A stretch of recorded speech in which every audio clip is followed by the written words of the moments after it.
Hello, my dear students. Welcome back to Human Resource Management Session 37.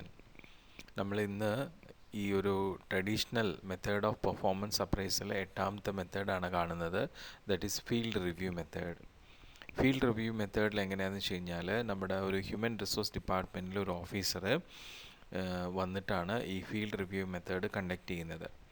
ഇദ്ദേഹം എന്ത് ചെയ്യുന്നു വെച്ച് കഴിഞ്ഞാൽ നമ്മളെ എംപ്ലോയീസിൻ്റെ റെക്കോർഡ്സ് എല്ലാം റെഡിയാക്കി എല്ലാം റിവ്യൂ ചെയ്തിട്ട്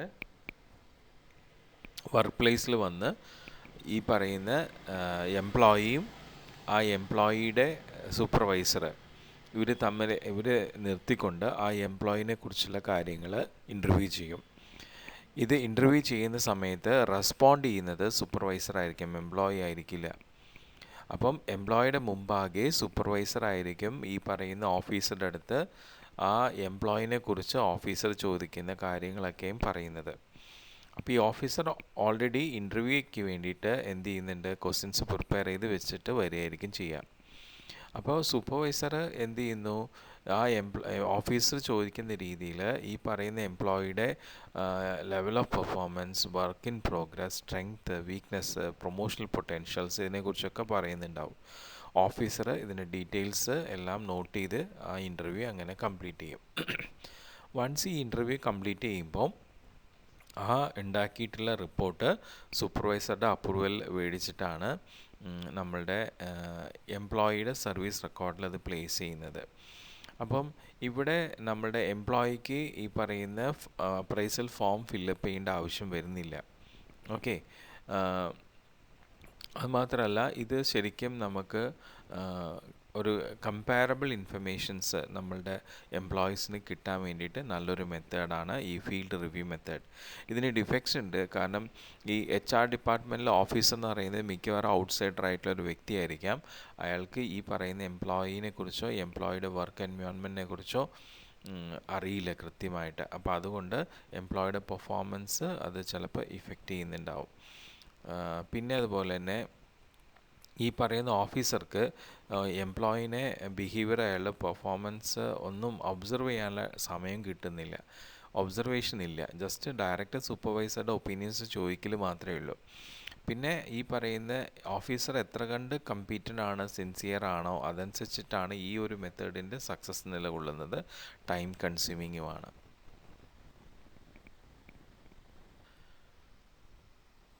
ഇനി നെക്സ്റ്റ് വരുന്ന ഒരു അപ്രൈസൽ മെത്തേഡാണ് കോൺഫിഡൻഷ്യൽ റിപ്പോർട്ട്. ഇത് മിക്കവാറും ഗവൺമെൻറ് ഓർഗനൈസേഷൻസിലൊക്കെ ഫോളോ ചെയ്യുന്ന ഒരു മെത്തേഡാണ്.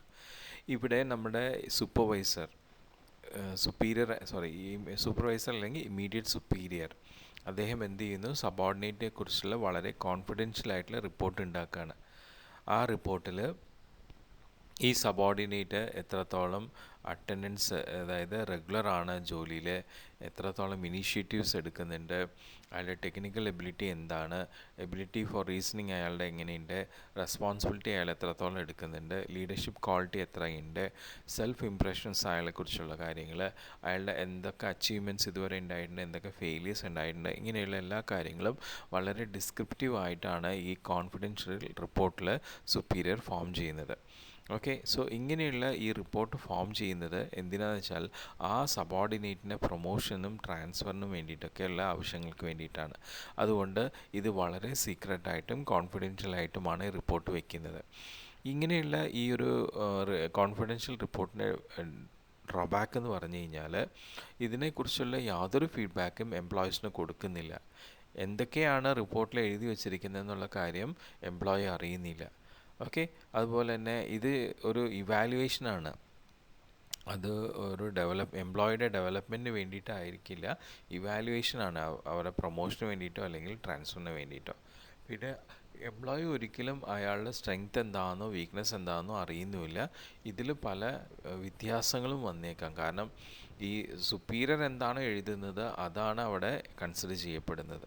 അത് ശരിയാവണമെന്ന് നിർബന്ധമൊന്നുമില്ല. അപ്പോൾ അങ്ങനെയൊക്കെയുള്ള ഡിഫക്ട്സ് നമ്മുടെ കോൺഫിഡൻഷ്യൽ റിപ്പോർട്ടിനുണ്ട്. ഇനി നെക്സ്റ്റ് വരുന്ന ഒരു മെത്തേഡാണ് എസ്എ അപ്രൈസൽ മെത്തേഡ്. ഇത് വളരെ സിംപ്ലസ്റ്റ് ആയിട്ടുള്ളൊരു ടെക്നിക്കാണ്. ഇവിടെ നമ്മൾ ഒരു പാരഗ്രാഫ് അല്ലെങ്കിൽ ഒരു ഒരു എസ്സേ പോലെ ഒരു ഇൻഡിവിജ്വലിൻ്റെ സ്ട്രെങ്ത്തിനെ കുറിച്ചും വീക്ക്നെസ്സിനെ കുറിച്ചും പൊട്ടൻഷ്യൽസിനെ കുറിച്ചൊക്കെ നമ്മൾ എഴുതാനായിട്ട് പറയുന്നു. ഓക്കെ, അപ്പം മിക്കവാറും നമ്മളുടെ ഈ പ്രൊഫഷണൽസ്, സെയിൽസ്, മാനേജൽ പൊസിഷൻസ് ഉള്ള ആൾക്കാരൊക്കെ അവരുടെ അപ്രൈസലിന് വേണ്ടിയിട്ട് ഈ ഒരു എസ്സേ അപ്രൈസൽ മെത്തേഡ് ചെയ്യാറുണ്ട്. ഇതിൽ എന്താ ചെയ്യണമെന്ന് വെച്ച് കഴിഞ്ഞാൽ, നമ്മളുടെ ഈ പ്രൊഫഷണൽസ് അല്ലെങ്കിൽ ഈ സെയിൽസ് മാനേജൽ പൊസിഷനിലുള്ള ആൾക്കാരെക്കുറിച്ച് അവരുടെ ഫോർമർ എംപ്ലോയേഴ്സ്, അവരെ പഠിപ്പിച്ച ടീച്ചേഴ്സ് അല്ലെങ്കിൽ അവരായിട്ട് അസോസിയേറ്റ് ചെയ്തിട്ടുള്ള ആൾക്കാരുടെ അടുത്താണ് ഈ എസ് എഴുതാനായിട്ട് പറയുന്നത്. അപ്പോൾ അവർ വളരെ സത്യസന്ധമായിട്ട് എഴുതി വരുമ്പോൾ ശരിക്കും വാലിഡ് ആയിട്ടുള്ള ഉള്ളതും വളരെ സാറ്റിസ്ഫാക്ടറി ആയിട്ടുള്ള ഇൻഫർമേഷൻസ് ആയിരിക്കും ആ വ്യക്തിയെക്കുറിച്ച് നമുക്ക് കിട്ടുന്നത്. അതാണ് എസ് എ അപ്രൈസൽ മെത്തേഡ്. ഈ ഒരു എസ് എ മെത്തേഡിൽ ഈവൻ നമ്മുടെ സൂപ്പർവൈസറിൻ്റെ അടുത്ത് എക്സിസ്റ്റിംഗ് എംപ്ലോയീസിനെ കുറിച്ചും എസ് എ എഴുതി തരാനായിട്ട് പറയാൻ പറ്റും. അപ്പോൾ അദ്ദേഹം എന്ത് ചെയ്യുന്നു, ഡീറ്റെയിൽ ആയിട്ട് ആ എംപ്ലോയിയുടെ പെർഫോമൻസിനെ കുറിച്ച് എഴുതി തരുന്നുണ്ടാവും. അതിൽ ആ എംപ്ലോയിയുടെ സ്ട്രെങ്ത്ത്, വീക്ക്നെസ് ഒക്കെ പല ഹെഡിങ്സിലായിരിക്കും എഴുതി തരുന്നത്. അത് ഓവറോൾ ഇംപ്രഷൻ, അയാളുടെ പെർഫോമൻസിനെ കുറിച്ചുള്ള ഓവറോൾ ഇംപ്രഷൻസ് പറയുന്നുണ്ടാവും. അയാൾ എത്രത്തോളം പ്രൊമോട്ടബിൾ ആവാൻ പറ്റുന്ന ഒരാളാണെന്നുള്ള രീതിയിൽ വിലയിരുത്തി പറയുന്നുണ്ടാവും. അയാളുടെ ആ ജോബിലുള്ള പെർഫോമൻസിൻ്റെ അയാളുടെ എബിലിറ്റി എത്രത്തോളം ഉണ്ട്, സ്ട്രെങ്ത്ത്, വീക്ക്നെസ്, പിന്നെ അയാൾക്ക് എത്രത്തോളം ട്രെയിനിങ്ങിൻ്റെ ആവശ്യമുണ്ട് എന്നുള്ള കാര്യങ്ങളൊക്കെ സൂപ്പർവൈസർ ആ എസ് ഐയിൽ ഉന്നയിക്കുന്നുണ്ടാവും. അപ്പം ഈ പറയുന്ന രീതിയിലുള്ള റിപ്പോർട്ട്സ് ശരിക്കും ആ എംപ്ലോയീസിൻ്റെ പെർഫോമൻസ് കണ്ടിന്യൂസ് ആയിട്ട് ഒബ്സർവ് ചെയ്യുന്നവർക്ക് മാത്രമേ തരാനായിട്ട് പറ്റുള്ളൂ. അപ്പം ഇങ്ങനെ എഴുതുന്നവർ ഓരോരുത്തരും എഴുതുന്ന റിപ്പോർട്ട് അവരുടെ റൈറ്റിംഗ് സ്കില്ല്, അവരുടെ എക്സ്പീരിയൻസ് ബേസ് ചെയ്തിട്ടാണ് അത് നല്ല രീതിയിൽ എഴുതി തരാനായിട്ട് പറ്റുള്ളൂ. ഇതിൻ്റെ ഡിഫക്റ്റ് എന്താ വെച്ച് കഴിഞ്ഞാൽ, നമുക്ക് ഒരുപാട് വ്യതിയാനങ്ങൾ ഇതിൽ വരാനായിട്ട് സാധ്യതയുണ്ട്. കാരണം എസ് എ ആണ്, അപ്പോൾ അത് ഓരോരുത്തരും അവരവരുടെ രീതിയിൽ അവരവരുടെ സ്വന്തം വേർഡ്സിലാണ് ഇത് എഴുതുക. അപ്പോൾ അതുകൊണ്ട് വ്യതിയാനങ്ങൾ വരാം. അപ്പം പലർക്കും ചിലപ്പോൾ റൈറ്റിംഗ് സ്കിൽ ഉണ്ടാവണമെന്നില്ല.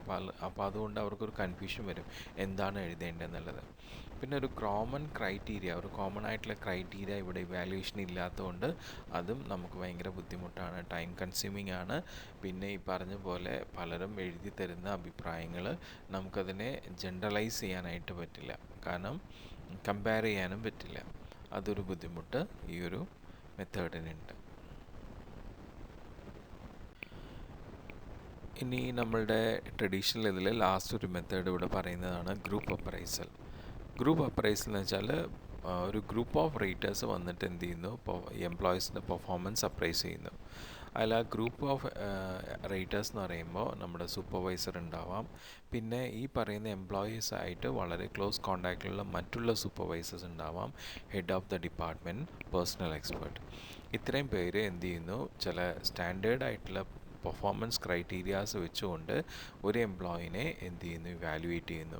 അപ്പം അതിലൂടെ ആ എംപ്ലോയിക്ക് ഉണ്ടായിട്ടുള്ള ഡീവിയേഷൻസ്, പിന്നെ അതുപോലെ ആ ഡീവിയേഷൻസ് ഉണ്ടാവാനുള്ള കാരണം എന്താണ്, അയാളുടെ പുവർ പെർഫോമൻസ് എങ്ങനെ ഉണ്ടായി, അതെന്താണ് അങ്ങനെ ഉണ്ടായത്, എന്തൊക്കെ സജഷൻസാണ് ഇമ്പ്രൂവ്മെൻറ്റിനുള്ള വേണ്ടത്, ഇങ്ങനെയുള്ള കാര്യങ്ങളൊക്കെ അവർ എന്ത് ചെയ്യും, എല്ലാവരും കോമൺ ക്രൈറ്റീരിയ വെച്ച് വാലുവേറ്റ് ചെയ്യും.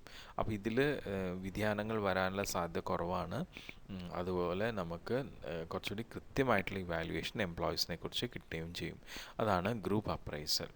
ഇനി നമുക്ക് നമ്മുടെ മോഡേൺ രീതിയിലുള്ള ഈ പെർഫോമൻസ് അപ്രൈസൽ രീതികൾ എന്തൊക്കെയാണെന്നുള്ളത് നോക്കാം. അതിൽ ആദ്യം വരുന്നതാണ് അസസ്മെൻറ്റ് സെൻറ്റേഴ്സ്.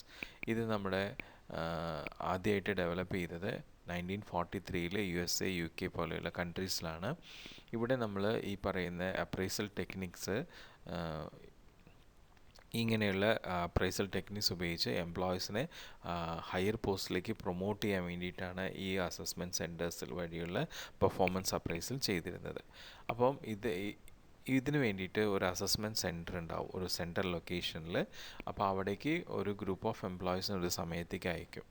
അപ്പോൾ അവർ അവിടെ ചെന്നിട്ട് എന്ത് ചെയ്യുന്നുണ്ടാവും, ഒരു അസൈൻമെൻറ്റ് അവർ കൊടുക്കുന്നുണ്ടാവും. അത് 2 or 3 ഡേയ്സിനുള്ളിൽ കംപ്ലീറ്റ് ചെയ്യാവുന്ന രീതിയിലുള്ള അസൈൻമെൻറ്റാണ് അവർ കൊടുക്കുന്നത്. അവരുടെ ജോബ് റിലേറ്റഡ് ആയിട്ടുള്ള അസൈൻമെൻ്റ് ആയിരിക്കാം.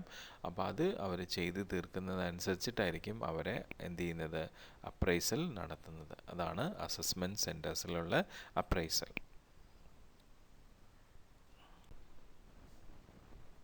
ഈ അസസ്മെൻറ്റ് സെൻറ്റേഴ്സിൽ നമ്മളുടെ ഗ്രൂപ്പ് ഓഫ് എംപ്ലോയീസ് വരുന്നത് പല ഡിഫറെൻറ്റ് ഡിപ്പാർട്ട്മെൻറ്റ്സിൽ നിന്നാവാം. അപ്പോൾ അവർക്ക് ഇൻഡിവിജ്വലായിട്ടോ അല്ലെങ്കിൽ ഗ്രൂപ്പായിട്ടുള്ള അസൈൻമെൻറ്റ്സ് കൊടുക്കുന്നുണ്ടാവും. ഈ അസൈൻമെൻറ്റ് കൊടുത്ത ശേഷം അവരുടെ പെർഫോമൻസ് ട്രെയിനേഴ്സ് എന്ത് ചെയ്യും, ഒബ്സർവ് ചെയ്യും. അത് ഇൻഡിവിജ്വലായിട്ടും ഒബ്സർവ് ചെയ്യും, അവരുടെ ഗ്രൂപ്പായിട്ടുള്ള ഒബ്സർവേഷൻസ് ഉണ്ടായിരിക്കും. അതിനുവേണ്ടി അവർ ഒരുപാട് സിമുലേഷൻ ടെക്നിക്സ് ഒക്കെയാണ് ഉപയോഗിക്കുന്നത്. Role playing, business games, basket exercises, computer simulation, അങ്ങനെയുള്ള ഒരുപാട് ആക്ടിവിറ്റീസ് ഉപയോഗിച്ചിട്ടാണ് അവർ ഒബ്സർവ് ചെയ്യുന്നത്. ഇനി എല്ലാ ഒബ്സർവേഷൻസും റെക്കോർഡ് ചെയ്ത് കഴിഞ്ഞിട്ട് നമ്മുടെ ഇവാലുവേറ്റർ എന്ത് ചെയ്യുന്നുണ്ട്, ആ ഒബ്സർവേഷൻസിനെ കുറിച്ച് ഡിസ്കസ് ചെയ്യാനായിട്ട് മീറ്റ് ചെയ്ത് ഒരു സമ്മറി റിപ്പോർട്ട് ഉണ്ടാക്കുന്നുണ്ടാവും. ഓക്കെ, ഒരുപാട് ക്യാരക്ടറിസ്റ്റിക്സ് ആ എംപ്ലോയീസിൻ്റെ നമ്മുടെ ഈ അസസ്മെൻറ്റ് സെൻറ്ററിലൂടെ അസസ് ചെയ്യപ്പെടുന്നുണ്ട്. അപ്പോൾ അതാണ് ഈ അസസ്മെൻറ്റ് സെൻറ്റേഴ്സ്. ഇനി നെക്സ്റ്റ് വരുന്നതാണ് ഹ്യൂമൻ റിസോഴ്സ് അക്കൗണ്ടിങ് മെത്തേഡ്. ഇത് വളരെ ഒരു ട്രാൻസിഷണൽ സ്റ്റേജിലുള്ളൊരു മെത്തേഡാണ്. ഈ മെത്തേഡിൽ നമ്മൾ ഹ്യൂമൻ റിസോഴ്സിനെ ഒരു വാല്യുബിൾ അസറ്റായിട്ടാണ് കൺസിഡർ ചെയ്യുന്നത്. അവിടെ നമ്മൾ ഹ്യൂമൻ റിസോഴ്സിൻ്റെ പെർഫോമൻസ് ജഡ്ജ് ചെയ്യുന്നത് 2 കാര്യങ്ങൾ വെച്ചുകൊണ്ടാണ്. അതായത് അവരുടെ കോസ്റ്റും അവരുടെ കോൺട്രിബ്യൂഷനും വെച്ചുകൊണ്ട്. കോസ്റ്റ് എന്ന് പറയുന്നത് ഹ്യൂമൻ റിസോഴ്സിന് എത്ര എക്സ്പെൻഡിച്ചർ ആ ഓർഗനൈസേഷൻ നടത്തുന്നുണ്ട് in terms of human resource planning, recruitment, selection, orientation, placement. അതാണ് നമ്മളുടെ ഹ്യൂമൻ റിസോഴ്സിനുള്ള കോസ്റ്റ് വരുന്നത്. കോൺട്രിബ്യൂഷൻ എന്ന് പറഞ്ഞാൽ in terms of money, in റിട്ടേൺസിൽ അവരുടെ ആ ഒരു ലേബർ പ്രൊഡക്ടിവിറ്റി എത്ര മണി വാല്യൂ നമുക്ക് തരുന്നു എന്നുള്ള രീതിയിലാണ് അത് മനസ്സിലാക്കിയെടുക്കുന്നത്. അപ്പം അങ്ങനെ ഈ കോസ്റ്റും കോൺട്രിബ്യൂഷൻ തമ്മിലുള്ള ഡിഫറൻസ് ആയിരിക്കും നമ്മളുടെ എംപ്ലോയീസിൻ്റെ പെർഫോമൻസ് കാണിക്കുന്നത്. ശരിക്കും നമ്മളുടെ കോൺട്രിബ്യൂഷൻ കൂടുന്തോറും നമ്മുടെ എംപ്ലോയീസിൻ്റെ പെർഫോമൻസ് കൂടുതലാണെന്ന് ഇതുകൊണ്ട് മനസ്സിലാക്കാനായിട്ട് പറ്റും.